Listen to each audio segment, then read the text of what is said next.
My father rested a hand on my shoulder as if we were still family. Then he leaned toward the judge and spoke the words that would destroy everything he had left. Of course, we'll take care of it. He hesitated. Craig. 8 years was apparently long enough to forget the name he used to yell across the house. At the time, I thought it was just an awkward slip. I had no idea it would be the last mistake my parents ever made in front of me. Every mistake after that happened behind closed doors and whispered phone calls, expensive meetings with lawyers they could barely afford, and desperate conversations they thought I'd never hear. The problem was, I learned about every one of them before the ink was dry. If you enjoy stories where karma never misses its target, grab a coffee, settle in, and stick around. My name is Craig Hollister. I'm 34 years old, and I own a small fleet logistics company in a business park just off I-30 in Little Rock. Until a few months ago, I hadn't spoken to my parents in 16 years. That's a long time to carry a silence. Long enough that hearing their names no longer made me flinch, but never long enough to erase the sound of the front door locking behind me the night they left 2 duffel bags on the porch and told me I'd made my choice. My crime was turning down the insurance business my father had spent his life building. Instead, I accepted a scholarship 2 states away to study logistics and supply chain management. My father, Worthington Hollister, treated the family business like sacred scripture. My mother, Cynthia, always nodded beside him, even though every now and then I'd catch a look in her eyes that almost resembled regret.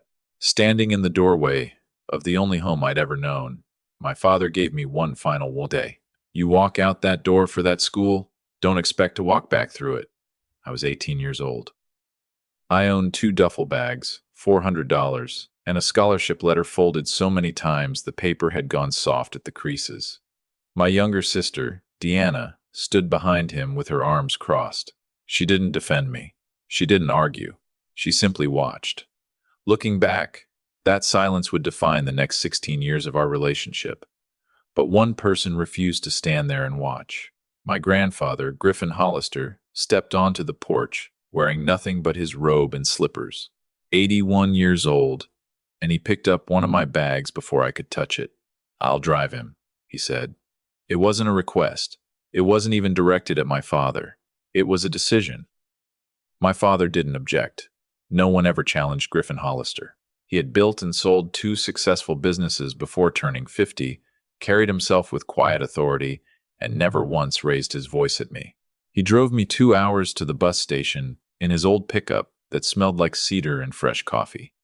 Halfway there, without taking his eyes off the road, he finally spoke. "Your father is a proud man. That's partly on me." He paused for a moment before adding, "Pride collects interest, Craig, and your father has been paying into it his entire life." At the station, he handed me a sealed envelope. Inside was $2,000. The cash inside the envelope had already been folded and refolded so many times it was soft around the edges, like my grandfather had been carrying it for weeks, waiting for the day he'd need to hand it over. "This isn't charity," he said. "It's an investment." I laughed, even though there wasn't a single funny thing about that night. "What kind of return are you expecting, Grandpa?"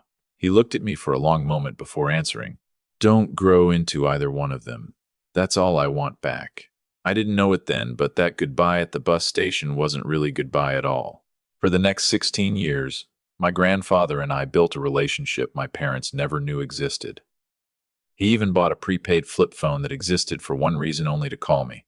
Every couple of weeks, without fail, he showed up at my college graduation, sat quietly in the last row, slipped out before the reception, and later told me, "Your father has a temper, and I've got places to be."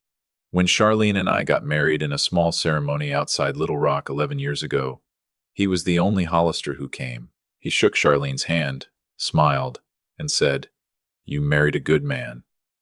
Took some work to keep him that way, so don't let my effort go to waste. Charlene still repeats those words whenever I get stubborn over something ridiculous, like refusing to ask for directions or insisting I can fix a leaking faucet myself. Grandpa was also the one who loaned me the first $10,000 to start my logistics company, back when it was nothing more than a laptop and 2 handshake agreements with local trucking companies. I paid every cent back within 2 years, plus interest he never asked for.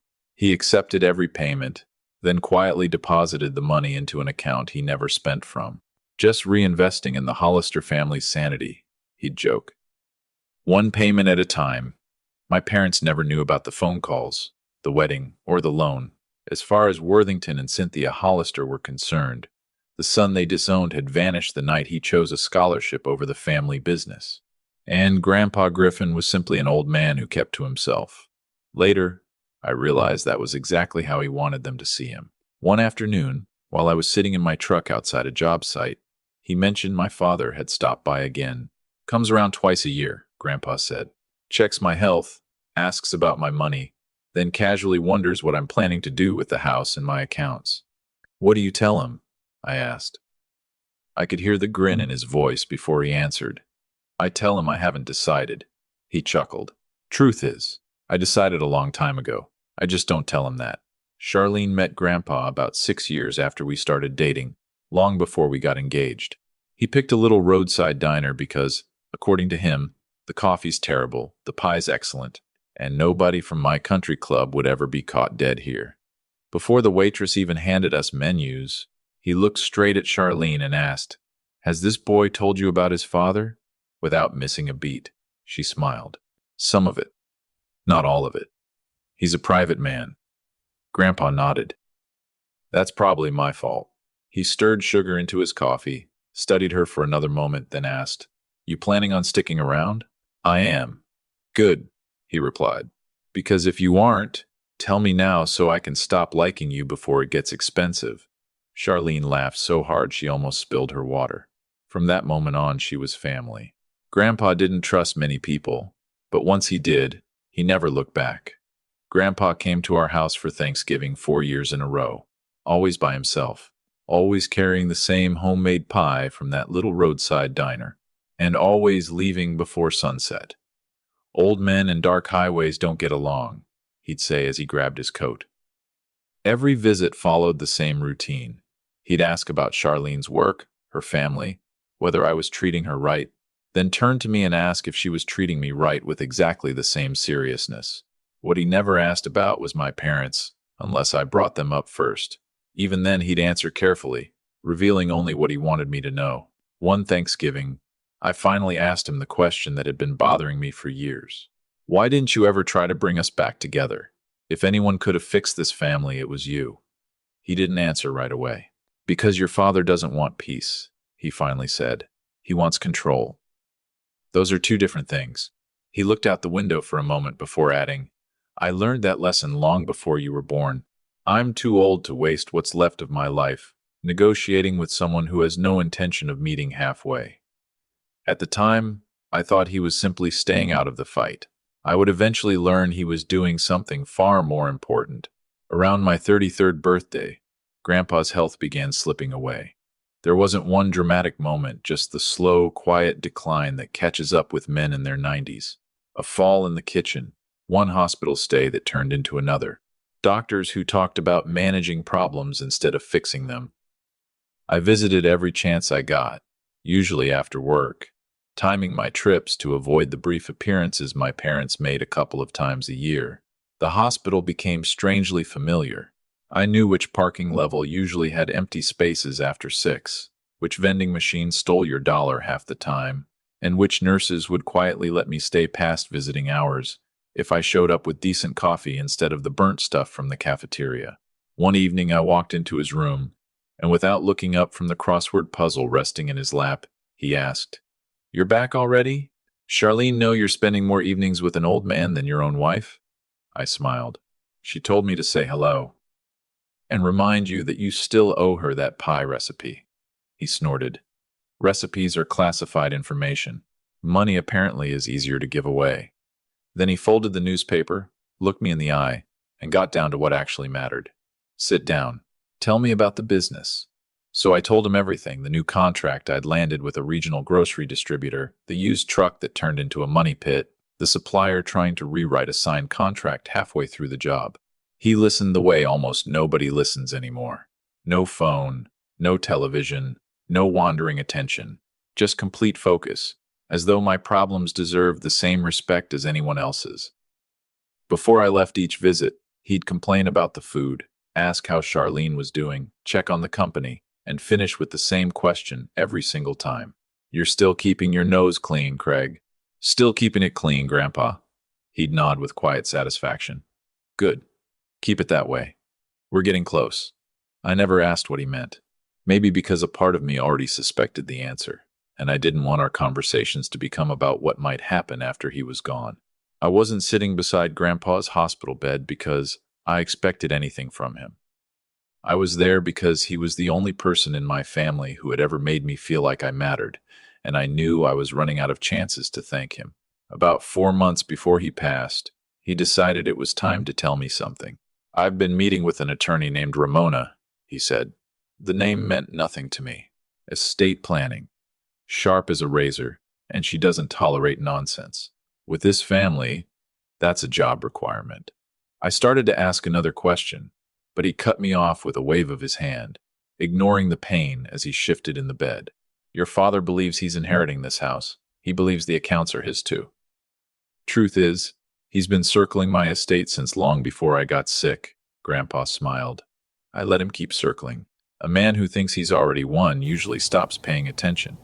I leaned forward. So what did you actually do? That familiar smile crossed his face, the same one I'd seen 16 years earlier at the bus station. The smile that always meant he was several moves ahead of everyone else. I left everything to you. He let the words settle before continuing. The house, every investment account, the rental properties outside Little Rock, every last dollar. About $3.5 million, depending on what the market's doing when I leave. I just stared at him. $3.5 million wasn't what hit me the hardest. It was the trust behind the decision. After a long silence, I finally managed to say, they're not going to accept that. No, he replied calmly. They won't. Then he pointed a finger at me. That's why the will isn't the important part. The trust is. He settled back against the pillow and smiled again. Your father will hear the word estate and think he can charm the attorney, pressure the family, and manipulate the system like he's done his entire life. He'll walk into that reading convinced he's still the smartest man in the room. What happens when he tries? Grandpa reached over and rested his frail hand on my arm. His grip had weakened, but his certainty never had. Then he'll discover I've been managing him all along. A few minutes later, he told me to go home, kiss my wife, and stop wasting a workday sitting beside an old man. 4 months later, he passed away peacefully in his sleep with a hospice nurse by his side. Following his written instructions, no one in the family was notified until afterward, except me. The phone rang just after 6 that morning. Charlene held me while I cried harder than I had since the night I sat alone on that bus station bench at 18 years old. What I didn't know was that my parents were about to learn, in front of everyone, just how badly they had underestimated the man they'd spent 3 decades trying to control. Grandpa's funeral was exactly the way he would have wanted it. Quiet, simple, and free of unnecessary attention. Most of his old friends were already gone. My parents showed up dressed for the part of grieving children, but it felt more like a performance than grief. Deanna came too. She was 32 now, married to a man I'd never met, standing beside our parents with the same unreadable expression she'd worn the night I was thrown out of the house. The only words anyone in my family said to me came after the service, near the parking lot. You look good, Craig, Deanna said. There was no apology behind it, no warmth either, just an observation. You too, I answered. There wasn't much else to say to the sister who had watched me lose my family 16 years earlier and never once tried to get me back. The reading of Grandpa's will was scheduled for the following week at the downtown office of Ramona Delroy. Her conference room overlooked the river from the 4th floor, but I barely noticed the view. I almost didn't go. A part of me wanted nothing to do with the Hollister family anymore. I'd spent 16 years building a life far away from the people who'd erased me the moment I stopped being useful. Charlene was the one who changed my mind. As she straightened my collar before we left, she looked me in the eyes and said, Your grandfather spent months putting this together. Whatever's waiting in that room, he wanted you there to see it. You owe him that much. She was right. She usually is. 11 years of marriage had taught me not to argue with that reality. When we arrived, my parents were already seated. My father wore an expensive suit that fit a little tighter than it once had. My mother had pearls around her neck, something we never could have afforded when I was growing up. Deanna sat beside them alone. Her husband hadn't bothered to come. Near the window sat a court reporter, and at the head of the table was a woman in her 40s with sharp eyes, perfect posture, and the unmistakable expression of someone who valued efficiency over conversation. That had to be Ramona. The moment my father saw me, he stood up with a broad, polished smile. It was the same smile he used to greet clients before convincing them to buy insurance they didn't need. "Craig," he said warmly, "son, it's good to see you." As though 16 years had been nothing more than a long weekend. He even pulled out the chair beside him. "Come on, sit with us." I took the seat without saying much. My mother reached over and squeezed my arm. "You've done well," she whispered. "Your grandfather was always so proud of you. Times like these remind us that family belongs together." I simply let the silence hang there. Over the years, I'd learned that if you stayed quiet long enough, people would eventually reveal exactly who they were. My mother couldn't resist filling the gap. "How's your business, Craig? Deanna said you've been expanding." "It's doing well," I answered. "Nothing more. Your father always said you had a gift for numbers," she continued, turning toward him. "Didn't you, Worthington?" He nodded immediately. "Best in the family. You always pick things up faster than I did." It sounded like praise, but it felt rehearsed, as if he were trying to remember which version of me was most useful now. Before either of them could continue, Ramona opened the folder in front of her. "We're here for the formal reading of the last will and testament of Griffin Wallace Hollister," she said. "I'll ask everyone to hold questions until each section has been read in full." My father leaned back with the relaxed confidence of a man who believed the outcome had already been decided. Ramona began with the formalities, the cancellation of previous wills, her appointment as executor, several personal gifts, Grandpa's pocket watch to an old business partner, and a donation to a veterans organization he had quietly supported for years. My mother's attention drifted almost immediately. She was clearly waiting for the part she thought actually mattered. My father's fingers tapped lightly against the table, the same impatient rhythm I remembered from every business meeting he ever dragged me to as a kid. He was waiting for the only part that mattered to him. Ramona turned another page, and the room seemed to tighten. "To my grandson, Craig Hollister," she began, "I leave the entirety of my remaining estate, including my primary residence, all investment and retirement accounts, and my 2 rental properties outside Little Rock." She paused only long enough to read the final line. "The estimated value of this estate at the time this document was executed is approximately $3.5 million. Silence swallowed the room. My mother's hand froze on my arm. My father's smile didn't disappear. It simply stopped moving, like a video buffering at exactly the wrong moment. After several seconds, he let out an awkward laugh. "I'm sorry. Would you mind reading that again? I'm sure there's been some sort of clerical mistake." Ramona didn't even look at him. "There is no mistake. Would you prefer I continue, or should I expect an interruption after every paragraph?" My father leaned back without another word. I watched him do what he'd always done best, calculate. His eyes flicked toward my mother. She answered with the slightest nod. Then, almost instantly, his smile returned, carefully rebuilt piece by piece. He reached over and placed a hand on my shoulder. "Well, Craig, that's wonderful. Your grandfather always believed in you." His voice softened into fake concern. "Of course, $3.5 million is a tremendous responsibility. Managing an estate that size can be overwhelming." He squeezed my shoulder. "We'll help him. Of course we'll manage it. For." He hesitated. "Craig." There it was. Even after 16 years, he still stumbled over my name. Somewhere along the way, I'd stopped being his son and become nothing more than a bad decision he refused to forgive. I said nothing. I didn't have to. Ramona calmly turned the next page. "There is an additional provision," she said. "Mr. Hollister specifically instructed that it be read aloud, in full, before everyone present." I felt my father's grip tighten on my shoulder. Then Ramona began reading Grandpa's own words. "I fully expect my son, Worthington Hollister, and my daughter-in-law, Cynthia Hollister, to offer to manage this inheritance on Craig's behalf, under the pretense that he lacks the experience to do so himself. She paused, only briefly, before continuing. For the record, that offer is to be rejected under every circumstance. My father's hand disappeared from my shoulder so quickly it might have touched fire. Ramona continued without changing her tone. Should Worthington or Cynthia Hollister attempt to exercise control over this estate through direct requests, legal action, financial advice, emotional pressure, co-signing authority, guardianship, or any other form of influence, the entire estate shall immediately and irrevocably transfer into the Griffin W. Hollister Irrevocable Trust, established specifically for this contingency, with First Arkansas Trust Company serving as the sole trustee. Craig Hollister will remain the sole beneficiary, but Worthington and Cynthia Hollister shall have no access, no authority, and no legal standing to challenge or influence the trust now or at any point in the future. Only after finishing did Ramona finally raise her eyes from the page.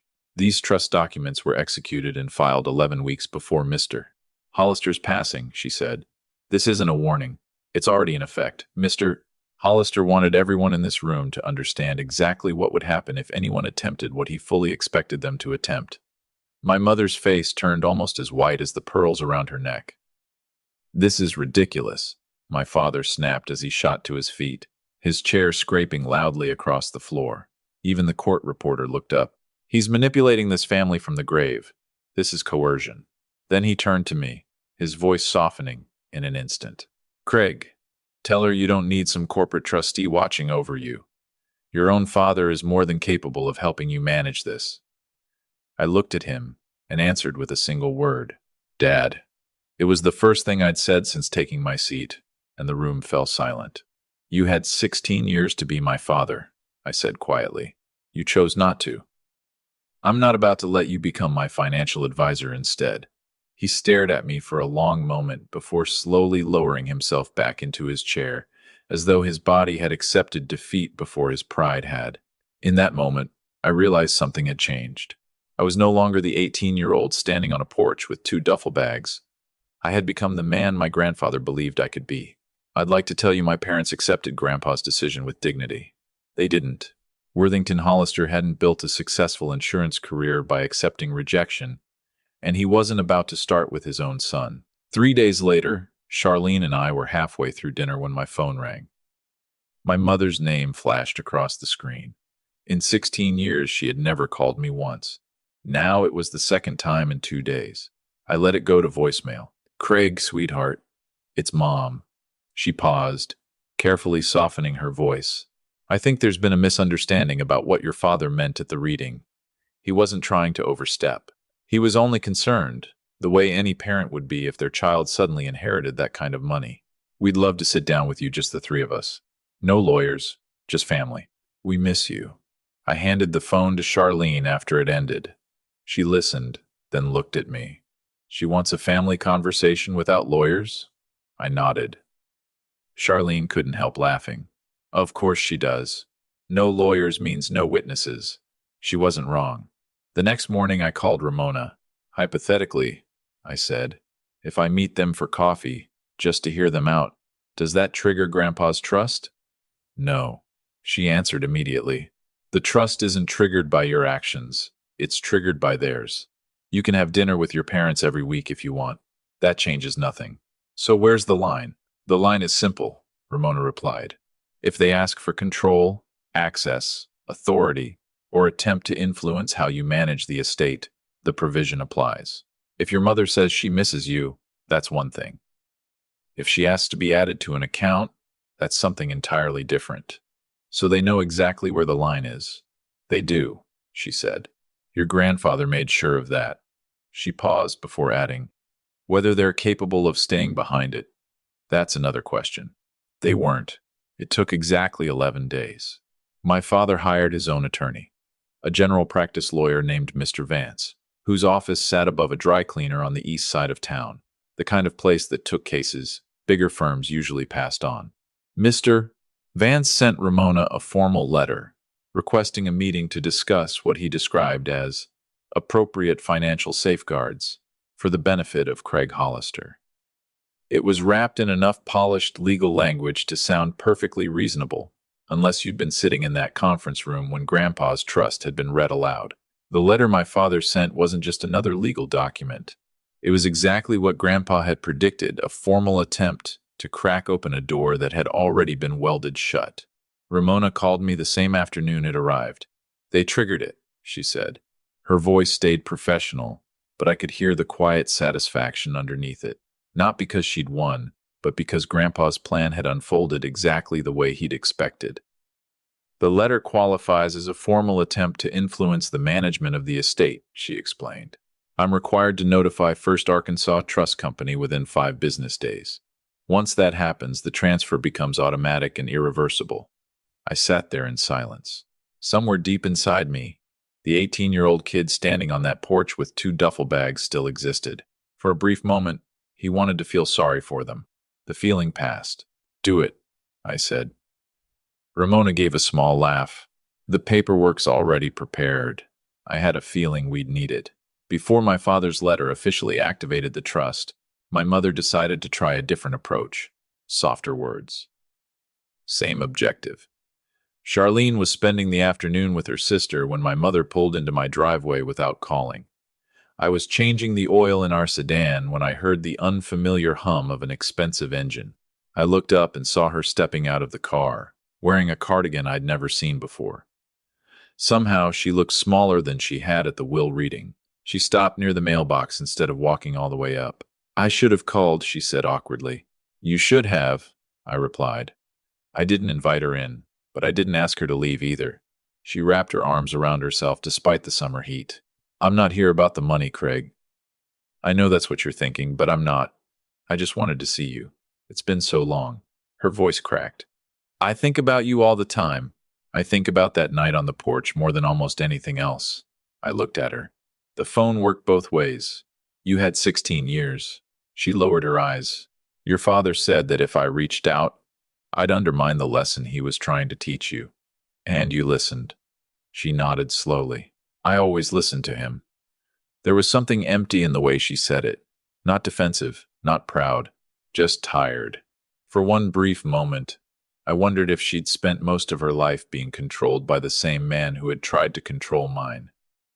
I almost let myself believe she had come to apologize. I wanted to believe it, more than I care to admit. Then she glanced back toward her car, took a breath, and quietly said, There was one thing I wanted to ask. Your father's attorney believes there may be a way to list me as a secondary contact on the trust. Nothing that gives me authority, just someone they could reach in case something ever happened to you. I held up my hand before she could finish. Get back in the car, Mom. Craig, you said you weren't here about the money. My voice never got louder. It didn't need to. You made it 4 minutes. She didn't argue. She simply turned around, climbed back into her car, and sat there with both hands on the steering wheel for several seconds, as if she was hoping I'd come running after her. I never moved. Maybe my mother sat in that car hoping I'd change my mind. Or maybe she was sitting there because she realized how quickly her act had fallen apart.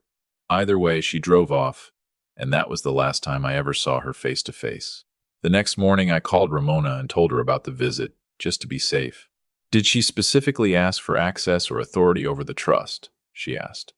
She wanted to be listed as a secondary contact. She said it was her attorney's idea. That's enough for me to document, Ramona replied. It won't trigger anything by itself. A private conversation is much harder to prove than a formal letter from legal counsel. But understand this, Craig, they're going to keep pushing. They'll test every boundary until one of them crosses it in writing. She told me to document everything. Every phone call, every visit, every request. No matter how harmless it sounded. She was right. 11 days later, my father crossed that line for both of them. The biggest surprise through all of this wasn't my father. He behaved exactly as I'd expected, controlling, stubborn, and incapable of accepting the word no. The real surprise was Deanna. About 2 weeks after my father's letter, my phone rang from a number I didn't recognize. I almost ignored it. It's me, she said as soon as I answered. Please don't hang up. I wasn't going to. You thought about it. She wasn't wrong. Then the words started pouring out. I need you to know I had no idea what Dad was planning. The lawyer, the letter, none of it, Mom told me afterward. She stopped to steady her breathing. I've been carrying something around for 16 years, Craig. I think it's time I finally said it, instead of hiding behind Mom and Dad. Then say it. There was a long pause before she spoke again. I was 16 when they threw you out. I was terrified of them. Honestly, part of me still is. And that's pathetic for a 32-year-old woman with children of her own. Her voice shook. I watched you carry those 2 duffel bags to Grandpa's truck, and I never said a word. I've replayed that night in my head almost every week for 16 years, and I never once picked up the phone to tell you I was sorry. I didn't answer right away. Across the room, Charlene quietly watched my face, knowing I was hearing something I'd waited half my life to hear. Finally, I asked, "Why now?" Deanna took a deep breath. "Because Grandpa left something for me, too." "Money?" "No. A letter." She explained that Ramona had mailed it separately with instructions that it only be delivered after everything involving our parents had reached its conclusion. "He told me he loved me," she said through tears. "He said he understood why a scared 16-year-old girl couldn't stand up to her parents. But he also wrote that being 32 and still afraid wasn't an excuse anymore." Another pause. "He said if I wanted a relationship with my brother, I had to be the one to make the first move, because you'd spent enough of your life waiting for this family to come looking for you." I sat there in silence. Even after he was gone, Grandpa was still several moves ahead of everyone else, leaving behind exactly the right words for exactly the right moment. "He really did think of everything," I said, partly to Deanna and partly to myself. After a long silence, she asked, "Do you remember the treehouse Grandpa built for us behind the old house?" I smiled. I remembered.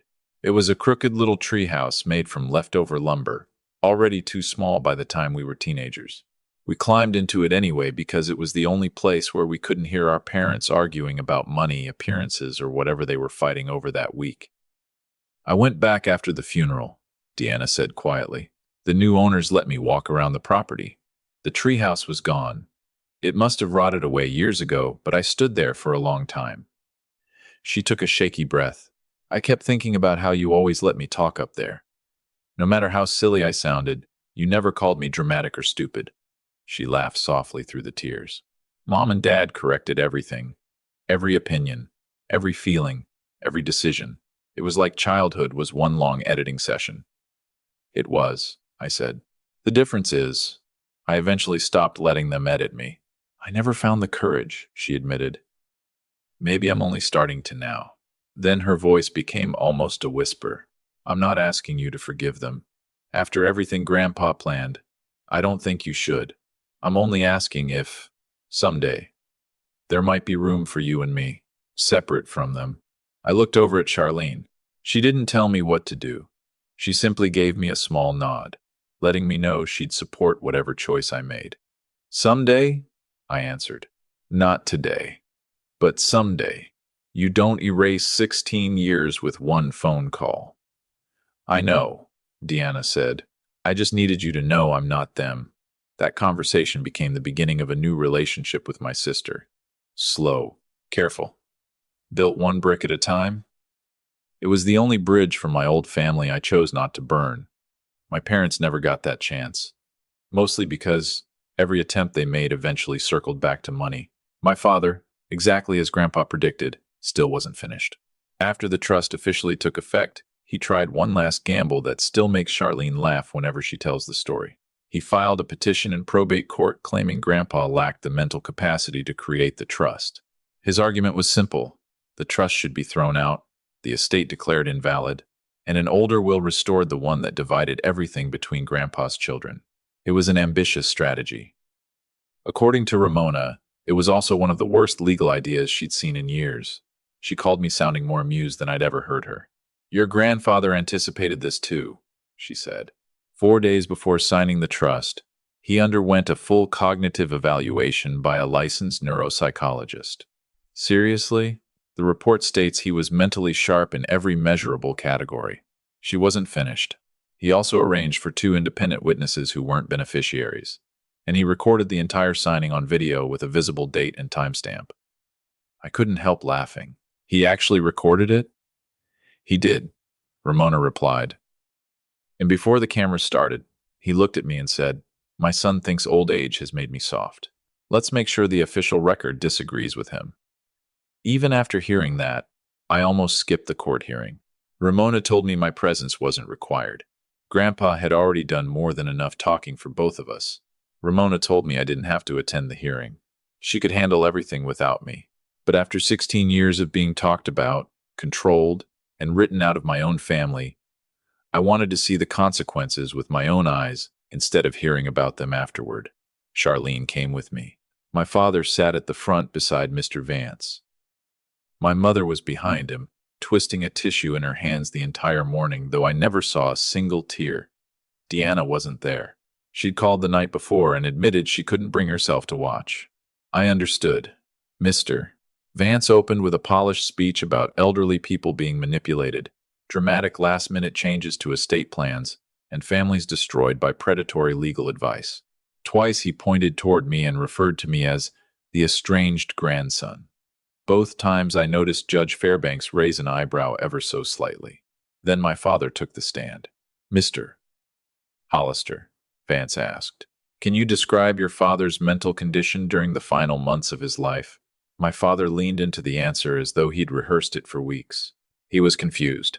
Sometimes he'd call me by my brother's name, even though my brother passed away years ago.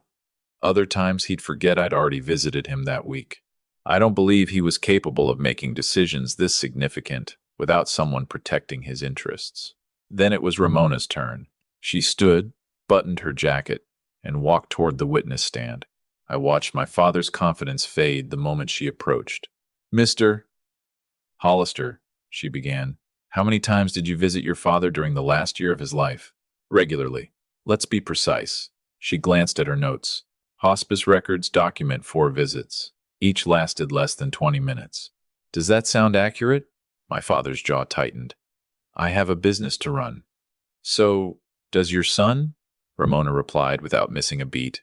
"He visited 11 documented times, many lasting over an hour, and he wasn't being paid to be there." The courtroom fell silent. "Is it your testimony," she continued, "that someone you saw for less than 80 minutes over an entire year was too mentally impaired to manage his own affairs?" "Objection, Mr. Vance interrupted. "Sustained," the judge said. Ramona nodded. "I'll rephrase. Were you aware your father completed a comprehensive cognitive evaluation 4 days before signing the trust?" My father hesitated. "No, I wasn't informed." "No," Ramona repeated calmly, "because you weren't present often enough to be informed about much of anything." Then she turned toward the judge. "Your Honor, I'd like to enter Exhibit C into evidence the recorded execution of the trust." The lights dimmed, and Grandpa appeared on the courtroom screen. For 11 minutes he spoke directly to the camera with clear eyes, a steady voice, and complete confidence. "My son has spent 30 years confusing control with love," he said. "I'm not confused about my finances, and I'm certainly not confused about my family. I am making these decisions with a clear mind, fully aware of every consequence, and with absolutely no regrets." He paused, looked straight into the camera, and added one final line. "If anyone watches this and still questions my mental capacity, I respectfully suggest they examine their own." The lights came back on. Judge Fairbanks didn't need much time to make her decision. "The court finds no credible evidence that Griffin Hollister lacked mental capacity at the time these documents were executed." Judge Fairbanks closed the file in front of her with a sharp snap that echoed through the courtroom. "The petition is denied in its entirety." She looked directly at Mr. Vance before continuing. "I'd also like the record to reflect that challenging an estate supported by this level of documented evidence comes dangerously close to abusing the judicial process. I suggest counsel think carefully before filing any further motions." Mr. Vance didn't even look at my father. My father stared straight ahead, his jaw clenched so tightly I thought it might crack. Somehow his suit looked even smaller than it had at the will reading. I walked past both of my parents without saying a word. There was nothing left for me to add. Grandpa had already said everything that needed saying. The real cost of my father's lawsuit went far beyond attorney's fees and the embarrassment of being publicly rejected by a probate judge. The older will he had tried to restore The one dividing Grandpa's estate between himself and Deanna had been legally revoked the moment Grandpa signed the new one. That revocation had nothing to do with the trust. It was already permanent. In other words, even if my father had never sent the letter, never triggered the trust clause, and never stepped into court, he still wouldn't have inherited a single dollar under that old will. His entire legal strategy had been built around a document that no longer existed. When Ramona explained that afterward, she smiled and said, "I've seen people convince themselves dead documents are still alive before. I just don't usually see them lose this badly." The trust conversion meant I wouldn't receive the inheritance as one giant deposit. Instead, First Arkansas Trust Company would manage distributions according to the schedule Grandpa had approved. I'll admit, at first it felt like losing a little control. A week later, Ramona walked me through the details, and that feeling disappeared. 25% is released immediately, she explained, sliding the paperwork across her desk. The remainder is distributed over the next 4 years. However, documented business investments, medical expenses, or home purchases can be approved at any time. She smiled. In practical terms, you'll have access to anything you genuinely need. The only thing you won't have is a family member standing over your shoulder with authority to interfere. Then she said something I'll never forget. Your grandfather wasn't trying to control you after he was gone. He was making sure nobody else ever could. Grandpa's house, the same house my father had been quietly monitoring for years, became part of the trust as well. Eventually, I decided to sell it, and the proceeds were folded back into the same distribution plan. As for my parents, they received exactly what Grandpa intended. The personal gifts, like the pocket watch and the donation to the Veterans Organization, had already been distributed according to the will.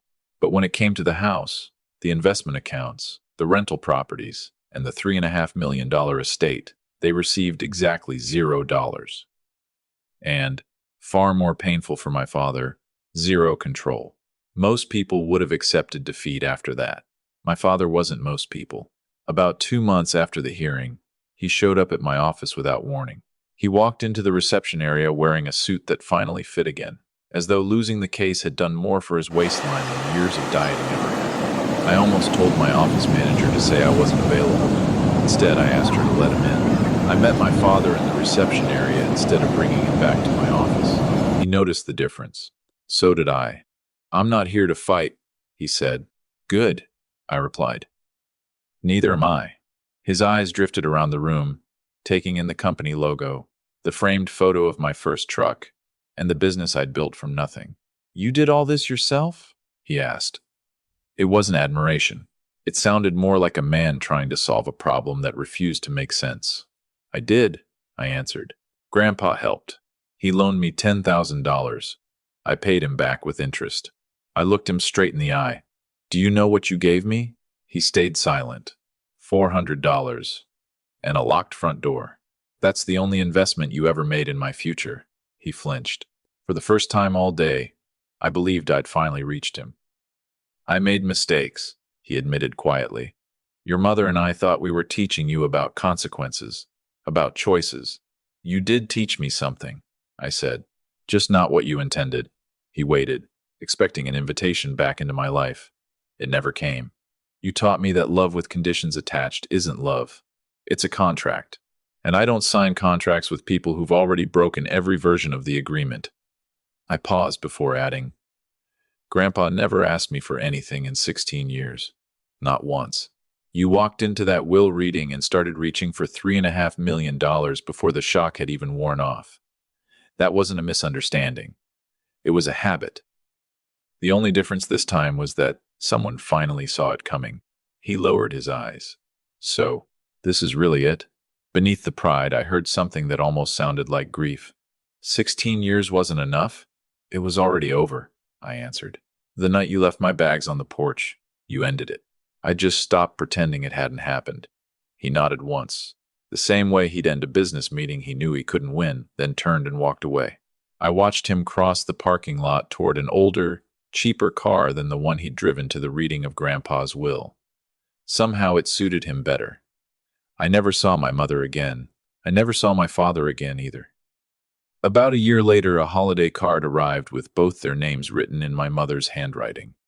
Charlene asked if I wanted to open it. I shook my head. No.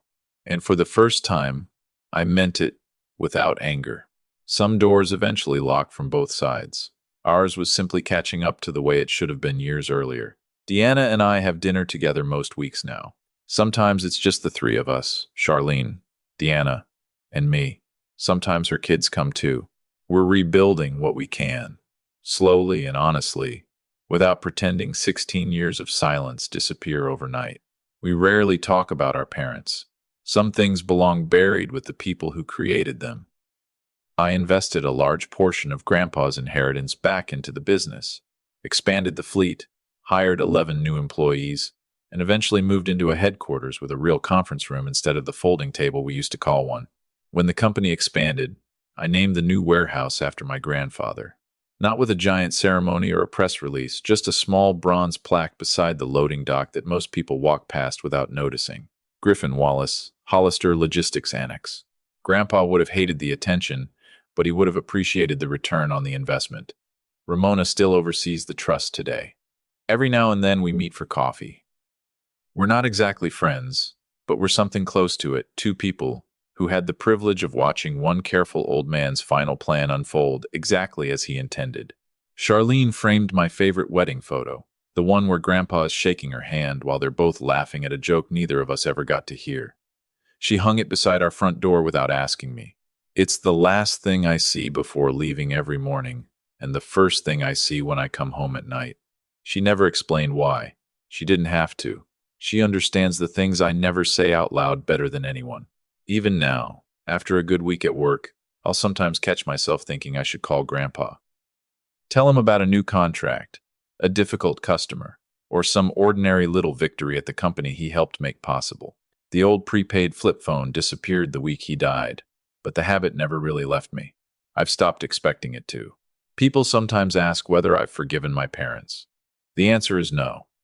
Moving forward isn't the same thing as making peace, and I finally stopped feeling guilty for knowing the difference. Some locks aren't meant to be opened twice.